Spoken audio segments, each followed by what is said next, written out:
Imagine one man so powerful that when the entire American economy was collapsing, when banks were failing, and panic was spreading through the streets, the President of the United States did not have the tools to stop it.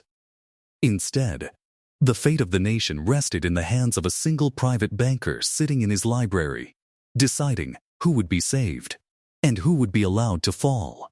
It sounds impossible. It sounds like something no individual should ever be able to do. But there was a time when one man held exactly that kind of power over the United States, and his name was John Pierpont Morgan. This is the story of how J.P. Morgan became so powerful that he was, for a brief and astonishing moment, the closest thing America had to a central bank, all wrapped up in a single human being. Unlike some of the great fortune builders who started with nothing, J.P. Morgan was born into comfort and connection. His father was already a successful banker, with important ties in the world of international finance. So young Pierpont did not have to claw his way up from poverty. Instead, he was handed something almost as valuable: an education in the world of money and access to powerful people from a very early age. But do not mistake this for an easy life that simply fell into his lap. Morgan had a fierce, demanding personality, a sharp mind for business, and an almost intimidating presence.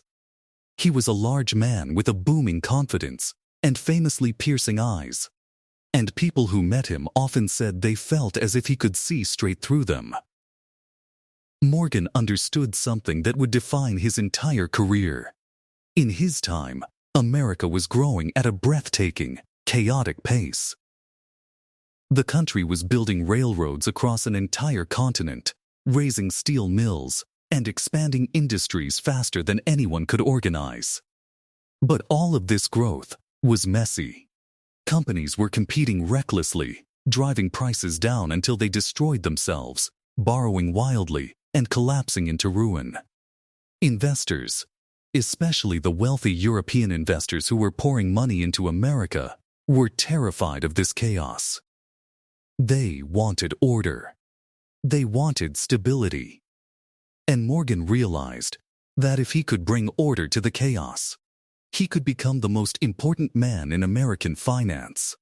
The railroads were his first great stage. In that era, railroads were the arteries of the entire economy. They carried the grain, the coal, the steel, the passengers, and the goods that kept the country alive. But too many railroad companies were fighting one another, slashing prices in brutal wars that left them bankrupt and unable to pay back the money they had borrowed. This was a disaster for the investors who had lent them fortunes. So Morgan stepped in. He would take a chaotic, failing railroad, reorganize it completely, cut out the waste, force the competing companies to cooperate instead of destroying each other, and restore it to profitability. This process became so common that people gave it a name. They called it Morganization. But here is the crucial part. When Morgan reorganized a company, he did not simply fix it and walk away. He placed his own trusted people on the board of directors, and he made sure that the company would now behave the way he wanted it to behave. Piece by piece, railroad by railroad, Morgan built a web of influence across the American rail system. He did not need to own every railroad outright. He simply needed to control the key decisions, to sit at the center of the network, to be the man everyone had to answer to. And through this, he gained quiet, enormous power over the movement of goods across the entire nation. Then, Morgan turned his attention to steel, and here, he pulled off one of the most staggering deals in business history. At the time, the greatest steel producer in America was the empire built by Andrew Carnegie, a man who had risen from poverty to dominate the steel industry. Morgan wanted to combine Carnegie's steel operations with many others to create a single, gigantic steel company that would tower over the entire industry. So he arranged to buy Carnegie out. The price was so enormous that it made Carnegie one of the richest men in the world overnight. And out of this deal, Morgan created a company so large that it became the first business in history to be valued at over $1 billion, an almost unimaginable sum for that era. He had assembled a steel giant that would shape American industry for decades. By now you can start to see the pattern. Morgan was not just a banker who lent money. He was an organizer of industries, a man who took scattered, competing, chaotic businesses and fused them into massive, orderly, dominant giants that he sat at the top of. He shaped railroads. He shaped steel. He shaped electricity through his involvement with the new electric companies that were lighting up the modern world. Wherever there was chaos and opportunity, Morgan appeared, bringing order, taking control, and placing his people at the center.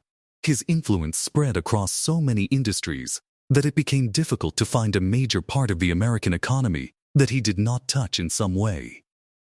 But the true measure of Morgan's power came not during good times, but during a moment of terror, a financial panic that nearly destroyed the American economy. In the early 1900s, a wave of fear swept through the banking system.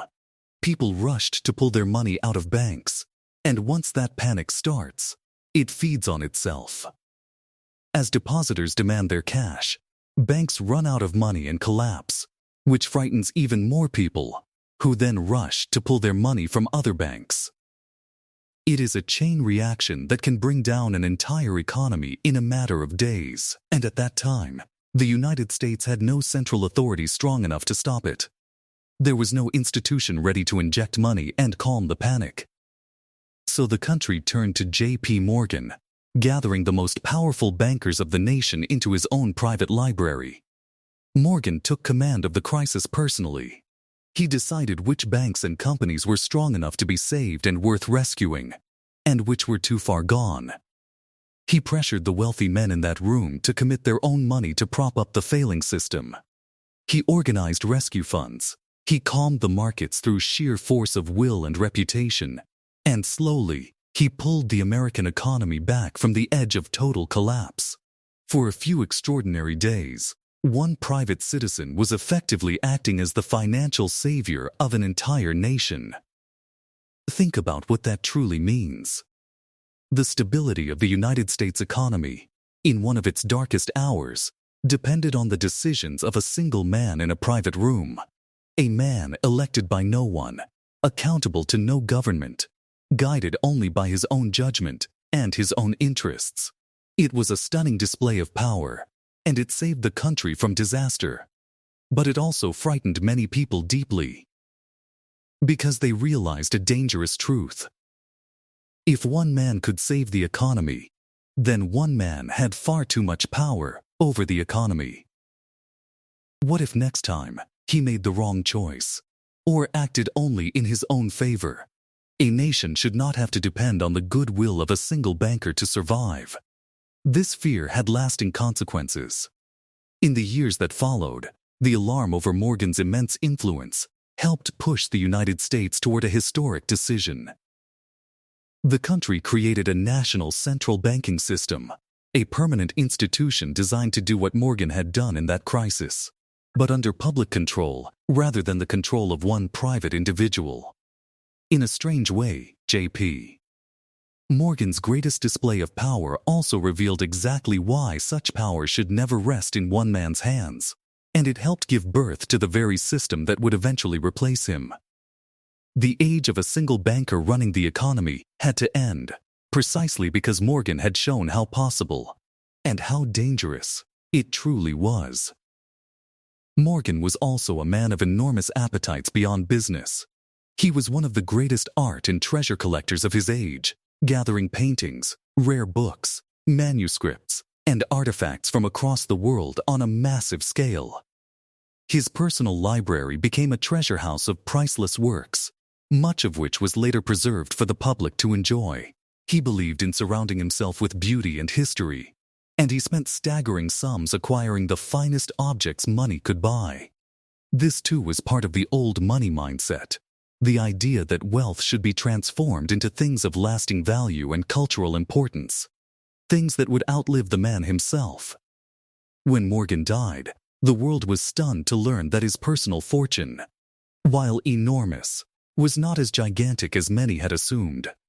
He was said to be worth a fraction of what men like Rockefeller or Carnegie had amassed. And there is a famous remark attributed to Rockefeller, expressing surprise that Morgan was not even a truly rich man by the standards of the greatest fortunes of the age. But this misses the point entirely.